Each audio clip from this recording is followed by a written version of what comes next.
A Chinese AI-driven data analytics firm had suffered a significant data leak, exposing over 1 million sensitive records. Volcano Engine is a Beijing-based cloud service platform owned by ByteDance, which is also the parent company of the hugely popular platform TikTok.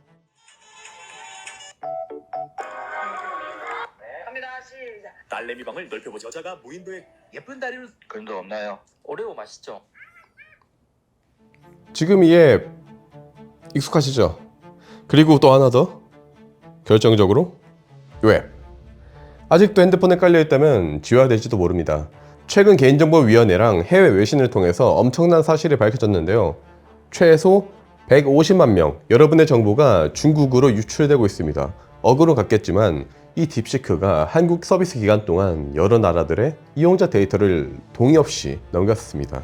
딥시크가 공개되고 이렇게 깔았다가 지우지 않은 분들이 많습니다. 사실 이거 말도 안 되는 일이거든요. 개인정보위 결과를 보시죠. 딥시크는 2025년 1월 15일 한국에 출시하며 중국어, 영어 이렇게만 처리 방침을 공개했다. 우리나라 법이 요구한 사항을 누락하였으며 광범위한 정보 수집을 하였다. 자, 여기서부터가 핵심이에요. 딥시크는 기기 정보, 네트워크 정보, 이용자가 AI에 물어본 내용을 베이징 볼케이노 엔진 테크놀로지에 전송하고 있다. SKT 때문에도 골치 아픈데 아니 베이징 볼케이노 엔진 테크놀로지가 뭐냐고. 중국 기업 바이트댄스에서 개발한 클라우드 컴퓨팅 및 데이터 처리 서비스입니다. 틱톡. 네, 틱톡 국민사입니다. 수조 원에서 수십조 원의 국가 재난급 사태가 정말로 발생할 수 있습니다. 만 그럴까요 과연?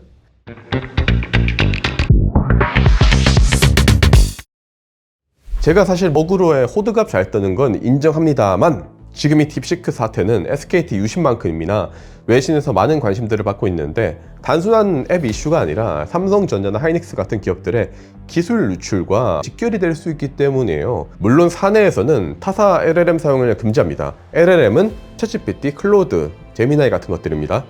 하지만 현업자분들 모두가 퇴근하시고 난 뒤에는 크게 신경 안 쓰고 바로 AI한테 다 물어보지 않습니까? 사람 사는 세상 다 똑같거든요. 그런데 챗GPT나 클로드, 그록, 제미나이 이런 것들은 그래도 우리랑 막 친구 하니까 괜찮아요. 근데 딥시크는 좀 다릅니다. 카카오는 챗GPT 개발사인 오픈AI랑 협업하면서 업계 최초로 사내에서 딥시크 사용을 금지를 했고 AI 안정성이 검증되지 않았으니까 업무용으로 쓰지 말라고 공지를 했어요. 우리 딥테크들도 대부분 차단 조치를 했습니다. 우리나라가 매년 기술 유출이 심화되고 있잖아요. 뭐 역대 최다 기록 찍었다 난리도 아닐 거예요. 솔직히 제 사진이나 제 정보를 누가 갖고 싶어 하겠습니까? 하지만 기업은 차원이 다르잖아요. 일개 개개인의 저 같은 사람들의 정보의 가치는 소중한 건 맞아요. 하지만 굳이 금액대를 따지자면 기업만큼 크지는 않다는 의미니까요. 오해는 하지 말아주세요. 기업의 주요 문건이나 데이터 하나는 수천억 원, 많게는 수조 원에 육박할 때도 많잖아요. 그리고 누군가는 대기업 연구원들이라든가 높은 분들이 야씨 그렇게 하겠어?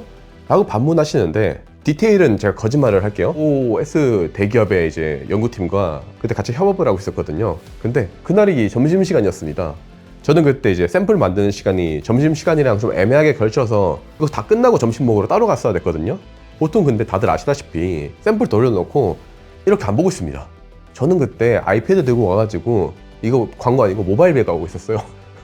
이렇게 하고 있는데 갑자기 이제 심심하다 싶어 옆에 봤는데 연구실 입구 신발장 근처 탁자가 있거든요. 거기 A4 용지가 좀 있었는데 못 보는 거야. 근데 뭐가 엄청 적혀 있는 거야. 뭐지 싶어서 가보니까 그 예를 들어서 김치찌개에 히말라야 소금을 5g 넣으면 진짜 맛없는데 기가 막히게 딱 10g 넣고 중불에서 30분 돌리면 역대급 김치찌개가 나온다. 그런 레시피가 있다고 가정을 합시다. 아니, 그런 게 필기가 되어 있었어요. 저야 사실 뭐 협업을 하고 있는 거고 좀 말단이니까 뭐 안심하고 놓고 가셨겠지 아닌가? 아무튼 저는 뭐 안동군시 37대 손 한국인이거든요. 그 데이터가 어떤 국가에서 요거 우리나라 걸 잡으려고 진짜 미친 듯이 노력을 했었거든요 당시에. 만약에 2025년이었다면 점심 먹으러 가서 다들 이렇게 폰 켜고 히말라야 솔트 말고 트러플 솔트 해야 되나? 하면서 앱 켜가지고 히말라야 솔트 말고 김치찌개 만드는데 더 좋은 재료 추천해줘 라고 프롬프트를 입력을 하겠죠. 그러면 그 정보는 그 업체의 데이터 센터로 갑니다. 미국은 좀 믿을만한 기업들이 많아요. 하지만 중국은요, 중국 기업이 수집한 데이터를 중국 정부가 열람을 그냥 할 수 있다고 합니다. 요 틱톡의 데이터는 중국의 공공재나 다름없습니다. 그렇기 때문에 해외에서도 이 사태에 대해서 매우 심각하게 바라보고 있는 거예요. 마이크로소프트는 자사 직원들에게 딥시크 사용 금지령마저 내렸어요. 마이크로소프트의 부회장은 청문회에서 딥시크 사용은 데이터 유출의 위험과 중국 프로파간다의 우려 때문에 금지한다고 밝혔습니다. 무엇보다 딥시크 자체 기술 시스템도 다소 허술했어요. 2025년에 사이버 보안업체 중에 한 곳인 위즐 리서치는 딥시크가 운영하는 데이터베이스가 인증 없이 인터넷에 공개되어져 있다는 것을 발견했다고 합니다. 덕분에 사용자랑 AI 챗봇 대화 기록, API 키, 백엔드 자격 증명, 운영 로그, 관리자 비밀번호, 내부 시스템 메타데이터 이런 것들이 노출되었습니다. 사실 오픈 AI도 챗GPT도 그러니까 개인정보 우려로 이탈리아에서 일시 서비스 중단이 된 적이 있었거든요. 그러나 오픈 AI는 그런 일이 터졌을 때 모델 훈련에 개인정보 사용하는 걸 반대할 권리를 제공하겠다면서 빠르게 대응을 했습니다. 하지만 딥시크는 지금은 오픈 소스라는 명목하에 동의 없는 데이터 수집을 했고 그게 이제 틱톡으로 갔죠. 이런 사태들을 보다 보면 한 2년 전에 저희가 IBM의 기업용 LLM을 홍보를 한 적이 있었거든요. 저희가 홍보를 했을 때 많이들 시큰둥하셨어요.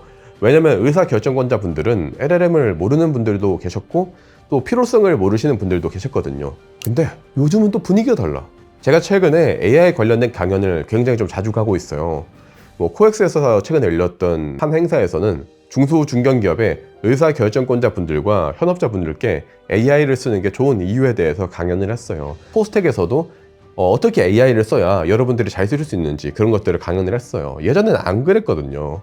근데 지금은 AI를 써야 된다. 그러면 어떻게 쓰지? 뭐 쓰지? 이런 고민들을 하고 있고 기업용 LLM 쪽이 좀 성장을 크게 하겠다라는 생각이 좀 들었습니다. 상식적으로 삼성전자 내부에서 그룹을 쓰게 해주진 않을 거 아니에요? 그리고 이제 자체 LLM을 만들더라도 국산의 LLM들을 사서 오더라도 성능이 외산에 비해 다소 좀 부족할 테고 그러니 이제 챗GPT도 이제 슬슬 막 $20,000짜리 모델을 기획하고 있는 거겠죠? $20,000짜리를 일반 개인은 못 사잖아요? 그러면 기업용 LLM 특화된 곳들이 먹는 파이가 늘어나겠다라는 생각이 조심스럽게 들었습니다. 근데 이제 더 충격적인 걸 말씀드릴게요. SKT 해킹은 3년 전부터 이미 시작되고 있었다는 거예요. 유출된 가입자 식별키는 2,695만 건이고 단말기 고유번호랑 개인정보 서버도 3년 전부터 악성 코드에 감염되며 털려왔다고 합니다. 그런데 제가 여기서 말씀드리고 싶은 건요, 솔직히 사람들은 보안 기술에 관심이 없어요. 저희는 기술 채널 중에서는 트래픽이 좀 높은 축에 속하는데요, 주제별로 수치들을 트래킹해보지만 대부분 사람들은 보안 기술 자체에 관심이 없습니다. 고객들이 관심 없는 걸 기업가들이 만들진 않겠죠. 제 구독자들은 통계상 이공개 비율이 매우 높은 편에 속해요. 그럼에도 불구하고 다들 보안 기술에 관심이 없다. 그러면 뭐에 관심이 있냐? 두산 에너빌리티 주가 하락 이유. 이건 좀 이해합니다. 좀 궁금하긴 할 수 있지. 근데 1660이랑 3060은 가격이 2배 차이가 나고 연도도 거의 2년 이상 차이 나는데, 자, 그러면 이제 범위를 넓혀서 한번 보여드릴게요. 보안 기술. 유튜브 시청자들은 관심이 매우 낮습니다. 데이터는 거짓말을 하지 않습니다. 그런데 미국 사이버 보안 관련주는 좀 괜찮네. 다르게 검색을 해봐도 다 비슷합니다. SKT 때문에 휴대폰 관련 보안 기술은 관심이 좀 높아졌지만 그 근본 기술에는 사실 별 관심이 없어요. 물론 이거는 우리나라뿐만 아니라 해외도 비슷해요. 그런데 해외랑 우리나라랑 결정적으로 다른 게 하나 있습니다.